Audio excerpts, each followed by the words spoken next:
How's it going, everyone? After an absolutely stacked PlayStation Plus Essential lineup for the month of January, we got the PlayStation Plus Extra lineup, which I am sure will follow suit with an absolutely incredible month. Right, guys? Right? Now, before we get into this video, I just want to ask you guys, please like this video and do leave a comment with your thoughts. It really does help out the channel a lot, and it is much appreciated. Looking at it off the top, I think some people are gonna be like, hey, that's a pretty decent month. Other people obviously are gonna be like, not so great. But let's run down the entire lineup and then we'll break down each game by game. All of these are gonna be playable on January the 16th, so you will be able to check these out then. Tiny Tina's Wonderlands Next Level Edition on PS4 and PS5 is gonna be available, so you'll be able to check that out. Resident Evil 2, the remake, which is fantastic, a fantastic game, a little bit old, gets super cheap these days, also coming to Xbox Game Pass this month, which I found interesting. Hard Space Shipbreaker will be added, the PlayStation 5 game there. Lego City Undercover, Just Cause 3, you'll get that. You'll get Session Skate Sim, Shadow Tactics Blades of the Shogun, low-key banger there. Vampire the Masquerade Swan Song, Surviving the Aftermath, and then, yeah, that is the PlayStation Plus Extra lineup. Yo, I'm not gonna lie, I was like scrolling down on the blog, I haven't looked at the entire lineup, and I was like, alright, we got more games coming, right? And nah, this is kind of sparse, to be honest. This ain't that great. I mean, as far as depth goes, there's not a lot of stuff here. I gotta say, not a great month, given that what PlayStation Plus Essential is. And maybe, like, a lot of you guys will disagree with me, and it's really gonna depend on how much you value Tiny Tina's Wonderlands. That is gonna be the make or break title for a lot of you guys, and if you've watched my channel, you know that that's a game that I really didn't love. Borderlands post-Borderlands, the pre-sequel, really hasn't done it for me. Like, I thought Borderlands 3 was fine. Tiny Tina's Wonderlands, I thought, for my taste, kind of missed the mark. Like, I kind of dug the setting shift, but the humor I didn't think was all too great. I didn't love the board game gimmick either. But yeah, as a part of Plus Extra, and if you like the Borderlands style of gameplay as far as like looting and whatnot, you'll probably enjoy the game. It is fairly short, all things considered, but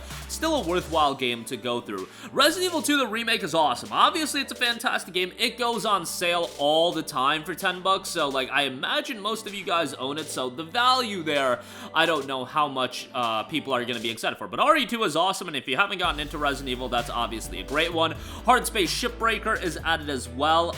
You know, that's a PS5 title. I'm sure some of you guys will check out. Lego City Undercover, which, you know, Lego titles are fine. Just Cause 3 is really good, but that's a game that, again, goes on sale for like $3 to $5. It gets super, super cheap. So, the fact it's a Plus Extra title, like, I don't feel like that adds a ton of value, which is unfortunate, but you know, Just Cause 3 is great. It came out back in December of 2015, and I initially played it on PC, and it was absolutely atrocious on PC, at least initially. It's much better now.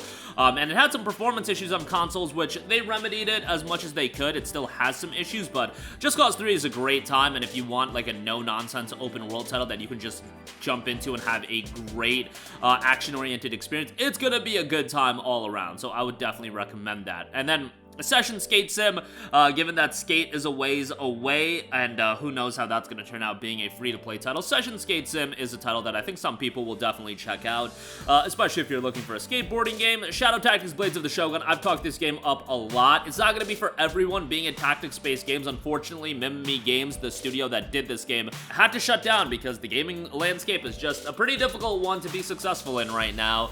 And Shadow Tactics Blades of the Shogun was an awesome tactics-based game. I love the setting to the game, and you guys know me, I'm not crazy into tactical stealth titles, but I really dug Shadow Tactics. Just thought it was a really, really well-done game. Set in Japan during the Edo period. Just received very strongly as a great visual style. And yeah, definitely go play that. But that's another game that goes on sale for like $4 or $5, so another pretty cheap one. Vampire the Masquerade Swan Song is a narrative RPG where you play as 3 vampires. Again, most people are looking for Bloodlines 2, but you got Swan Song there, and Surviving the Aftermath as well rounds out the extra line. So I gotta say, this is a pretty weak lineup. Like, I'm not gonna lie, and again, it's gonna come down to how you view Tiny Tina's Wonderlands, and, you know, whether or not you own some of the bigger titles here. Like, Resident Evil 2, I feel like most of you guys own that. Just Cause 3, that's a game that goes super cheap. Shadow Tactics, same thing. But I imagine some of you guys are, like, just against tactics titles, so Shadow Tactics is maybe a game not in your library, but, yeah, definitely play that if it's not in your library. Although, I feel like Shadow Tactics was a PlayStation Plus Essential title in the past, so, you know, that was probably a long time ago, so that's not that big of a deal having it added now.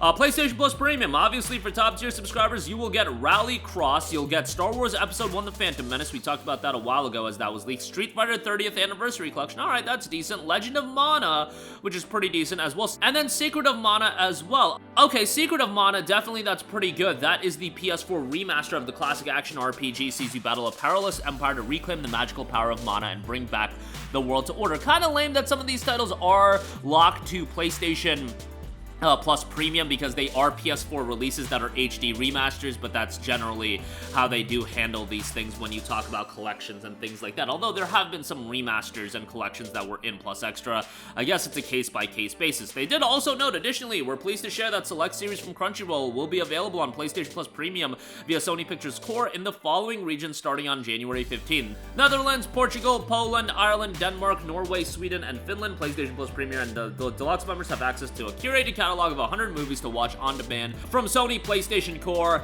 It's kind of gimmicky, and it's not a lot of, like, great movies. Like, Final Fantasy VII Advent Children is in there, so I guess go watch that ahead of the release of Final Fantasy VII Rebirth if you are a Plus Premium subscriber.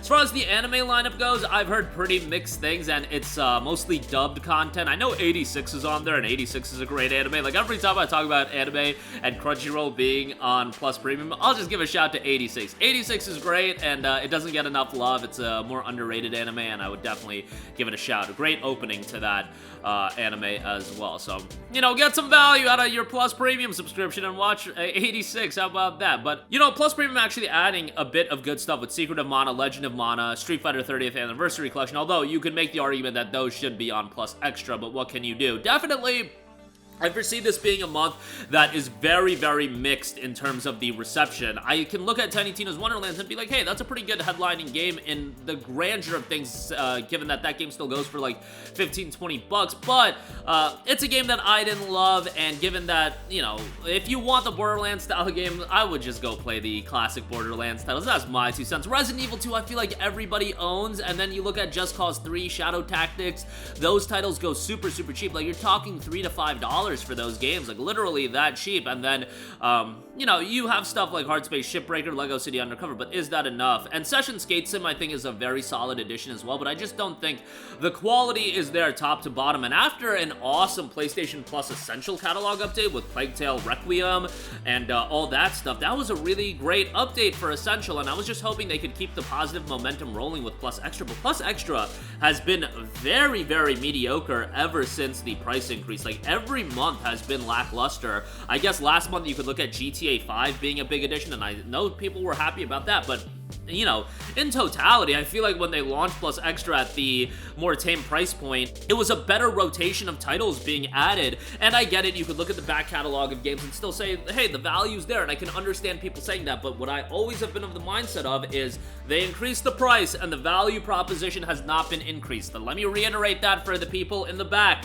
that don't get this point that I'm making. I can understand if you think Plus Extra is a good value even at this price point, but we were paying X amount of dollars before, they upped that price point, and now they haven't upped the value proposition. Do you guys understand that? I know it's just a small amount of people that continue to comment being like, oh, it's still worth it, oh, you just hate on these subscription services, oh, subscription services aren't sustainable, etc., etc. And I've said before, I question the longevity of services like this if you go all in with them, but nonetheless, I don't want to go on another diatribe. That's gonna do it for me. Let me know all of your thoughts on the update. I think it's a pretty weak update, so sound off with your thoughts down below. Thank you for watching, and goodbye.